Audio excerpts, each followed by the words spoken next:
makna tafsir daripada ayat aula mastumun nisa yang sebenarnya itu yang mana? Apakah sekedar menyentuh atau berhubungan suami istri?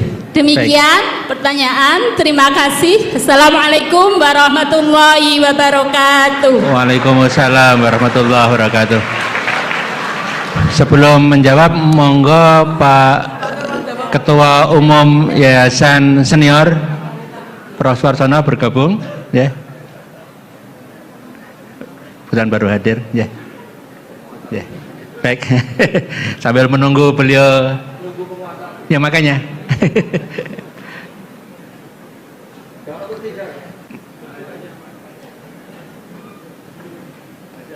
Ya, ya.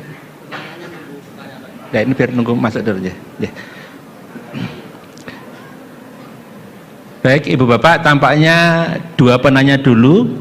Yang pertama dari Pak Salahuddin terkait dengan lebih berani dan kontekstual, kira-kira gitu dalam menafsirkan.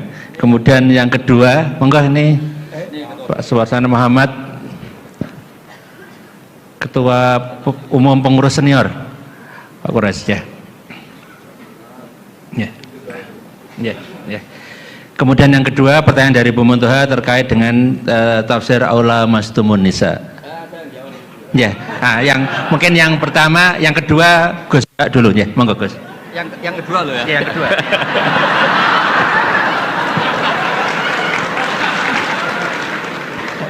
Nggak dijawab juga ya, kenapa bertengkar? Terus pertanyaan kedua, kenapa hanya nyentuh saja tidak diteruskan?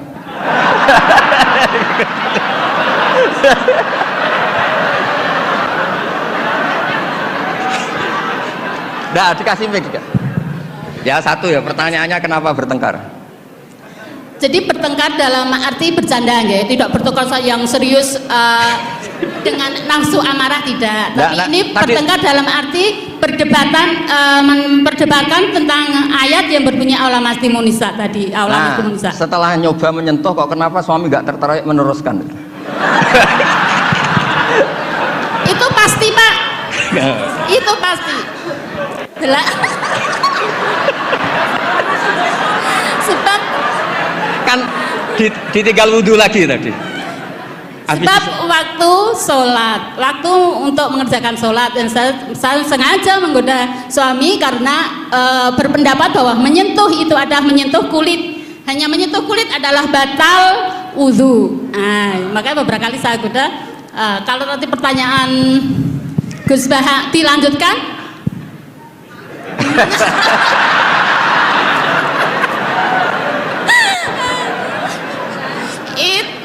Menunggu waktu. Menunggu waktu. Enggak begini ya. Ini tadi saya minta Pak Warsono ikut berdiri, ini yang punya badan wakaf, yang ketua. Begini. Yang jelas jangan memicu kata Pak Rektor dulu MZU dan Newcastle United sama apa? Manchester United. Karena ini sudah jadi madhab identitas. Kalau yang seperti itu NU, seperti ini Muhammadiyah, kayak kunut lah. Kunut itu NU, tidak kunut itu Muhammadiyah. Berarti Imam Syafi'i itu NU, Abu Hanifah itu Muhammadiyah. Begini, kita kan nekuni itu ya, nekuni sekali. Saya bilang nekuni sekali bukan niat sombong, enggak, supaya Anda tahu Rektor milih saya jadi ahli tafsir itu tidak salah. Memang benar-benar saya tekuni. Profesor Zaini maksudnya, bukan? Dekat. Oh ya ya. Ya tadi karena saya sebenarnya sudah uzlah tadi, yang Pak Kores nggak pernah setuju. Begini ya. Dalam kitab Ahkamul Quran yang ditulis Imam Baihaqi meriwayatkan makalah-makalah Imam Syafi'i, beliau jelas ngendikan, lamisa dari mulamasah. Mulamasah itu nyentuh. Naha Rasulullah an bai'il mulamasah. Ini saya cerita Imam Syafi'i dulu, nggak cerita suami Anda, enggak cerita Pak Muntaha Anda. Naha Rasulullah an bai'il mulamasah. Nabi itu menyegah, melarang jual beli yang hanya unsur disentuh, kemudian itu pengganti kata luzum. Kalau sudah disentuh berarti oke. Sehingga beliau yakin seyakin-yakinnya kalau mulamasah terusan al-jassu bil yad, memang menyentuh. Nah, satu-satunya riwayat yang populer itu adalah Ibnu Abbas. Ibnu Abbas mengartikan awala mastumun nisa itu au jamak tumun nisa, memang sampai hubungan suami istri. Berarti Anda Ibnu Abbas, suami Anda Imam Syafi'i.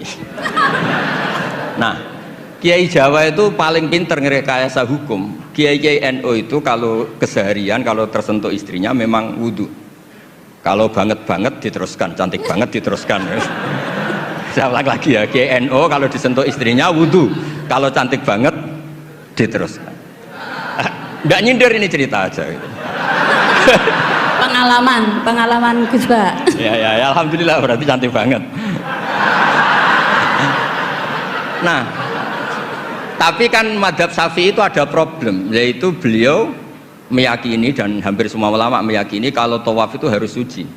Dan kalau berdesaan di Ka'bah, zahmah itu kan pasti kesentuh perempuan. Nah, di bab ini KBIH memberi saran, sudahlah di bab ini intikal madhab, kamu kesentuh perempuan atau sebaliknya tidak batal. Tapi di kehidupan sehari-hari memang perasaannya orang-orang Syafi'i, sebenarnya itu orang Syafi'i bukan orang NU, tapi sudah diambil alih NU. Sampai ketahuan Pak Kures itu kalau di kampung-kampung, enggak Sayyidina NU, enggak Sayyidina ya Muhammadiyah. Kalau kunut, padahal kita yang nekuni madhab tidak ada seperti itu, ini Syafi'i, ini Maliki ini. Nah, tapi jangan juga nanti terus beralih, ini madhabnya Pak Muntaha, ini madhabnya istrinya. Wah, malah ada pendiri madhab baru nanti dalam Islam. Ya, jadi konflik Anda, berdebat Anda baguslah. Jadi kesannya UI itu di rumah pun ilmiah. Gitu.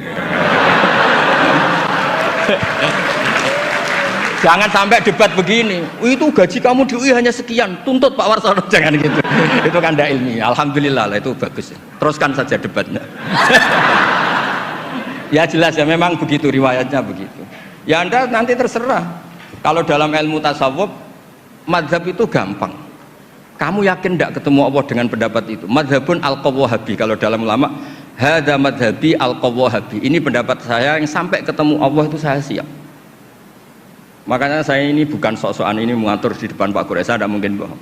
Saya itu jadi kiai besar itu susah dan sungkan. Karena terus dihormati, disubyo-subyo. Jangan-jangan ini bagian duniawi. Sehingga saya kalau di rumah, tanya istri saya, keluarga saya. Kalau di rumah itu saya sering jenguk kiai-kiai madi, ini kiai kampung.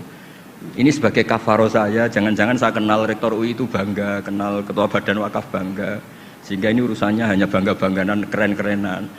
Sampai segitu tradisi di keluarga saya ini. Karena ya memang itu tradisi. Dulu itu namanya Imam Syafi'i itu top terkenal. Tapi punya mitra debat, itu namanya Syaiban Ar-Ra'i. Itu pengembala kambing miskin. Suatu saat Imam Syafi'i jenguk ke Syaiban Ar-Ra'i ini. Tanya, menurut kamu zakat itu wajib pada siapa? Kata Syaiban Ar-Ra'i, menurut kamu apa menurut saya? Ya menurut kamu, saya tanya kamu ya menurut kamu. Ala kulli ghaniyin wa faqirin. Zakat itu wajib bagi orang kaya dan orang fakir. Loh kenapa? Masa orang fakir sudah miskin wajib zakat? Memangnya orang fakir hartanya bersih semua? Enggak kan? Saya memberi contoh itu nyuwun sewu, tampaknya menyinggung. Di kampung saya itu kan kalau ada acara misalnya haul atau pengajian atau apa. Gak mungkin kan di UI tak contohkan acara apa gitu yang pakaiannya serono kan, gak mungkin misalnya acara-acara apa. Itu orang yang hanya beli rafia, ngerti itu sama rafia? Apa bahasa Indonesia rafia itu? Pokoknya rafia. Itu lapangan tuh gak jelas milik siapa. Yang pertama masang rafia itu yang paling berhak menerima apa? Parkir. Dan akhirnya ya dapat uang. Coba itu atas nama fikih itu sah apa enggak? Itu kalau atas nama orang fakir, yang fakir enggak dia tok. Kalau atas nama tamaluk, apa dia memiliki itu, milik orang banyak. Itu banyak tukang parkir yang di kampung saya terus tanya, iya Gus bener jenengan, kita yang tukang parkir itu nanti trotoar juga gitu, hanya modal rafia terus dia berhak. Artinya apa? Rezeki orang miskin juga banyak yang masalah kalau nggak dizakati itu. Terus Imam Syafi'i tertawa-tawa. Ya tertawa-tawa artinya terjadi madhab bersama. Negara hanya mewajibkan zakat sama orang kaya karena itu yang harus dituntut kalau udah zakat. Tapi orang miskin silahkan, yang merasa rezekinya juga macam-macam itu juga harus zakat. Karena zakat itu filosofinya itu kan tathhirul mal, mensucikan harta. Dan kita tadi wong nggak ikut punya lapangan, nggak ikut punya trotoar, hanya modal rafia, terus kita yang berhak, orang lain tidak berhak, padahal orang lain ini bisa lebih miskin ketimbang kita. Nah itu pentingnya debat. Itu lebih mutu timbang debatnya suami Anda dan Anda ini, Syaiban Ar-Ra'i. Tapi itu bagus, itu kasih bonus Pak Rektor, itu hebat itu. Di rumah masih debat fikih itu hebat itu. Dia nggak tahu. Terima kasih.